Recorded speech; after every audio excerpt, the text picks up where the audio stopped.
एक बार गोपियां श्री कृष्ण से मिलने गई। कृष्ण से कहा, कृष्ण हमें अगस्त ऋषि के आश्रम जाना है और यमुना नदी बहुत उफान से चल रही है, हम उस पार कैसे जाएं?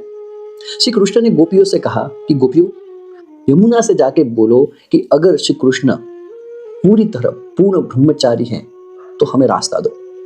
गोपियां हंसने लगी और बोली कि कृष्ण और ब्रह्मचारी कैसे हो सकता है? कृष्ण ने कहा, जाओ और बोलो तो सही। गोपियों ने कहा, चलो बोलते हैं। गोपियां गई यमुना किनारे और बोली कि हे यमुने, अगर श्री कृष्ण पूर्णतः ब्रह्मचारी है तो हमें रास्ता दो।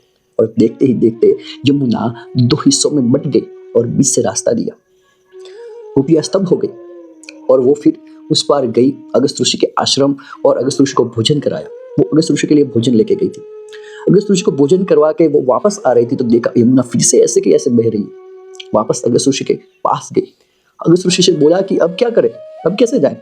अगस्त ऋषि ने कहा कि आई थी कैसे, तो सब वृतांत कहा।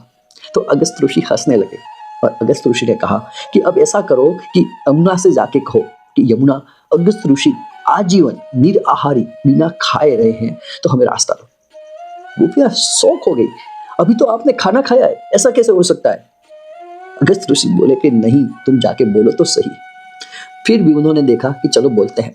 वो यमुना किनारे गई और यमुना को बोला कि अगस्त ऋषि अगर पूरी जिंदगी निराहारी रहे हैं, खाना नहीं खाया उन्होंने कभी, तो हमें रास्ता दो। और यमुना ने देखते ही देखते रास्ता दे दिया, दो हिस्सों में बट गई।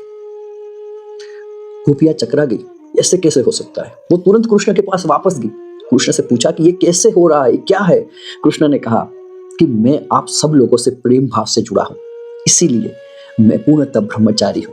और अगस्त ऋषि है, वो खाने से पहले हमेशा मुझे भोग लगाते हैं। उनका मन खाने में नहीं होता, वो मुझे भोग लगाते हैं, इसलिए वो खाना मैं खाता हूं, इसलिए वो निराहारी है।